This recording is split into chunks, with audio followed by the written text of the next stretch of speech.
In India, COVID-19 has impacted different people in different ways, amplifying the existing structural inequalities in our society, family, and in relationships. Life has been compromised in many ways. The situation is not different for the people living in 3 urban slums of Jaipur. But there is a lot of rethinking happening at the individual, family, and community settings. Both men and women have started questioning their own roles, responsibilities, social practices, and are trying to set new norms.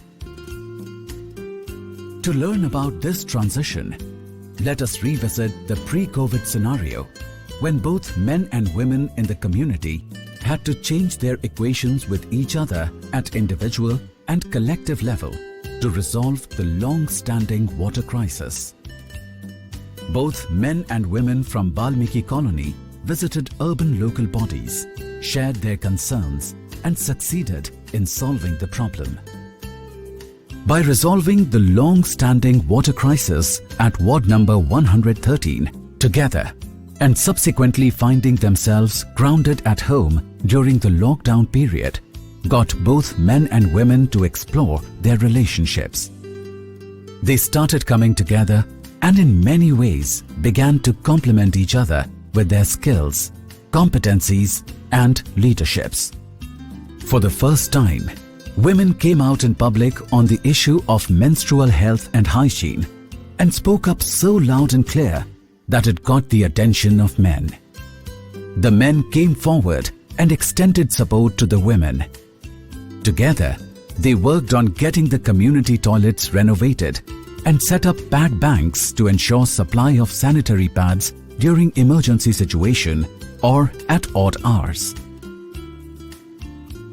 Soon, in the post-COVID context, with livelihood generation and women's work participation becoming increasingly important, they also began to collaborate in the workspace. This was first tried out by the men and women working as rag pickers. In the last 2 years, men have explored every space with women, be it in the community, in the workspace as co-workers, and back at home as a family. Recognizing the differences and at the same time realizing that gender equality is something that men have to work towards in partnership with women, not just as wives, sisters and mothers, but as co-workers, as community leaders, and as members of WASH committees. If the men in the community have to move towards transformation, what will it take? 1. Break the denial. 2. Reflect on existing gender norms. 3. Be open to new partnerships and collaborations. 4. Recognize gender equality as vital for achieving equitable WASH. The story of reflection, exploration, and transformation will be told again, with men and women sharing their experiences and insights.